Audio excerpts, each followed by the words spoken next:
the evidence they'd buried. They lied about Tyler Robinson.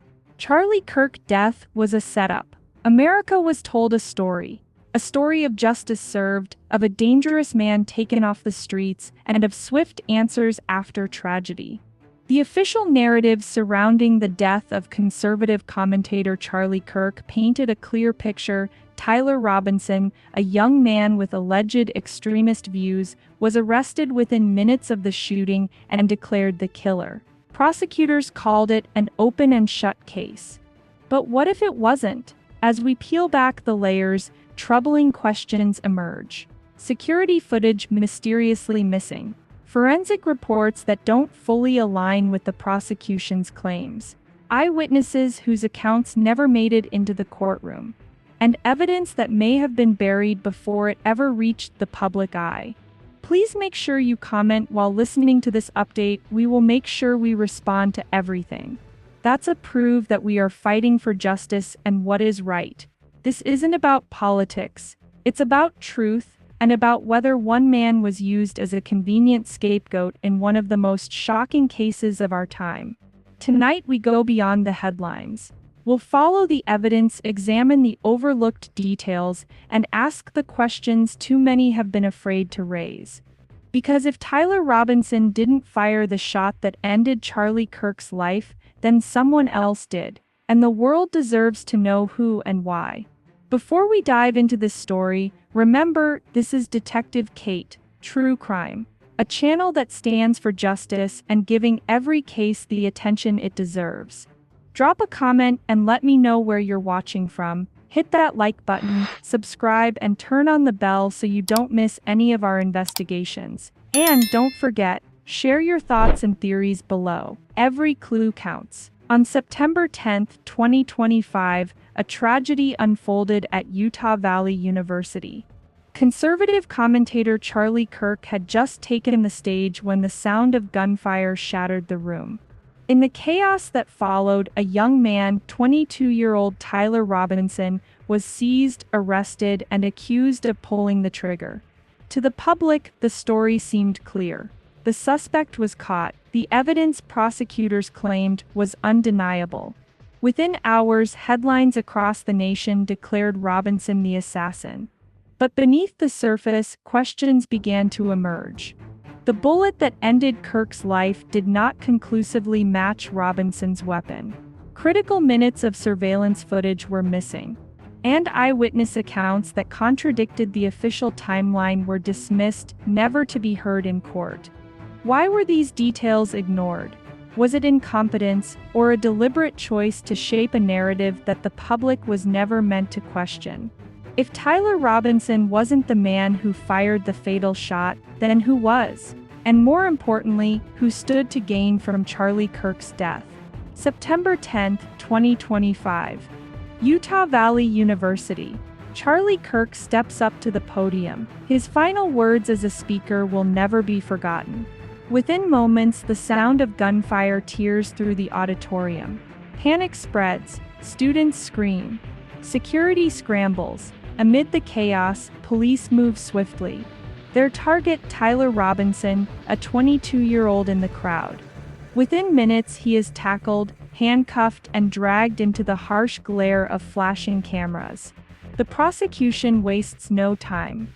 They tell the jury Robinson had gunpowder residue on his hands. They show photographs of a rifle found near the scene. They point to fragments of his online activity, angry posts, political rants as a motive for violence. It all appears neat, clean, convincing. The image of a lone shooter, consumed by radical beliefs, striking down a polarizing figure. But beneath the surface, the picture begins to blur. Forensic results that don't align as perfectly as presented. A timeline that shifts under scrutiny. Witnesses whose voices never make it into the courtroom record. It was a case designed to look airtight, too airtight. And the deeper you dig, the more the cracks begin to show. But when investigators dig deeper, troubling details begin to surface, details that never saw the light of day in the courtroom. First, the cameras. Utah Valley University was outfitted with a network of surveillance systems.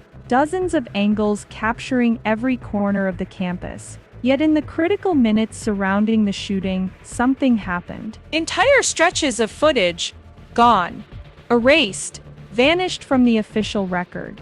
Then the ballistics. Prosecutors claimed the rifle found near Robinson was the murder weapon.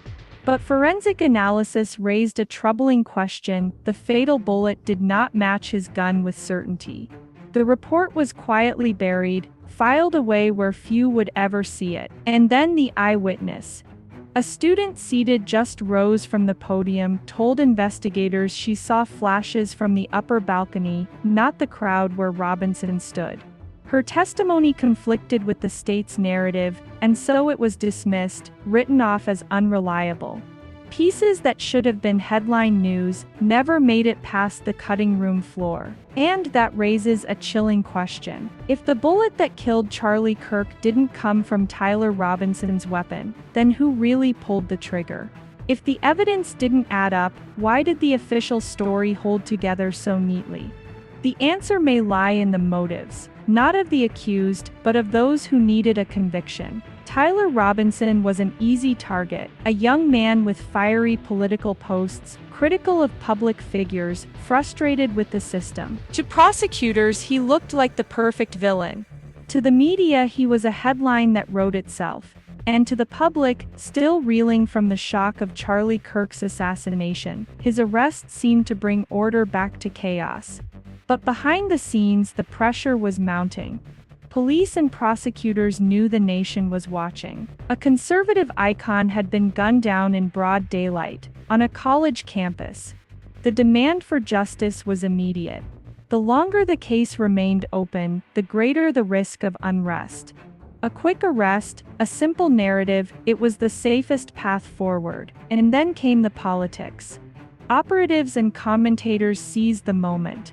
Robinson's name became shorthand for extremism, for violence, for everything wrong with America's divisions. His trial wasn't just about a shooting anymore, it was about shaping a message. This wasn't about truth. This was about control. Which leads to a darker question: was Robinson truly guilty, or was he placed in the wrong place, at the right time, to take the fall? Because if the missing footage, the ballistics mismatch, and the discarded eyewitness are all telling the same story, then we must confront the possibility of a setup.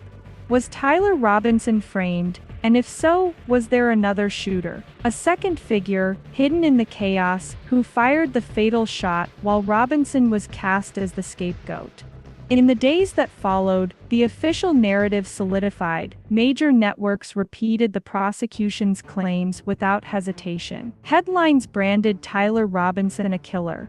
Analysts framed the shooting as a consequence of radicalization, and anchors assured the public that justice was already being served. But not everyone was convinced. Independent journalists, legal experts, and eyewitnesses began to question the gaps in the case. Their voices, however, were drowned out. Some were discredited, others dismissed as conspiracy theorists. A few were simply ignored. When a story is too dangerous, it gets buried. But buried evidence always has a way of resurfacing. As the silence grew in mainstream outlets, the conversation exploded online. On social media, hashtags began to trend: #FreeRobinson, #JusticeForKirk. Across platforms, ordinary people asked the questions that prosecutors and reporters refused to touch. Why was the security footage missing? Why did the ballistics not match? And if Robinson wasn't the shooter, who was? What began as whispers of doubt soon became a global debate, a storm of voices demanding answers that authorities seemed unwilling or unable to provide. Lost in the noise of headlines and political spin were the people whose lives were shattered forever. For Tyler Robinson's family, the arrest was not just a shock, it was a nightmare. From the very beginning, they pleaded his innocence. They insisted the Tyler they knew was no killer. But their voices rarely reached the public. The cameras turned away, their statements buried beneath the weight of the official story. To many, they became invisible. And then there was Erica Kirk, widow, mother, left to mourn a husband whose death had become more than personal tragedy, it had become political theater. Her grief was undeniable, her demands for justice sincere. Yet even her pain was quickly folded into speeches, rallies, and agendas. Her loss became a tool, used by those who sought power in the aftermath of her husband's death. Behind every headline are lives, broken, manipulated, discarded. Families torn apart. Truths buried under politics. And in this case, a nation left to wonder if justice was ever really served. Who killed Charlie Kirk? Was Tyler Robinson truly the man behind the gun, or a scapegoat sacrificed to preserve order? Why did investigators bury evidence that contradicted their own case? And if this was a setup, then who orchestrated it, and who stood to gain the most? The official story may be closed. The courts may have spoken, but the cracks in the record remain. And until the questions are answered, the shadow of this case will never fade. Because the official story is over, but the real story is just beginning.